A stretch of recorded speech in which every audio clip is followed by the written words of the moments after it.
আচ্ছা, প্রেমিকা কি শুধুই শান্ত, বুঝদার, সহ্যশীল, লক্ষ্মী মেয়ে হতে হবে? লেখক, কেন তুমি গল্পে শুধুই ভালো প্রেমিকা দেখাও?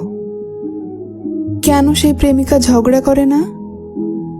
উপন্যাসের প্রেমিকারা কেন অবুঝ হয় না? হঠাৎ অচেনা মেয়ের কথা শুনলে কেন হিংসে করে না? রাগ দেখিয়ে ঝগড়া করে চারটে বাজে কথা বলে না?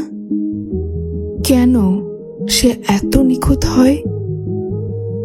আচ্ছা, একটা অবুঝ, দস্যি, রাগী, বদমেজাজি, হিংসুটে মেয়ের বুঝি ভালোবাসা হয় না?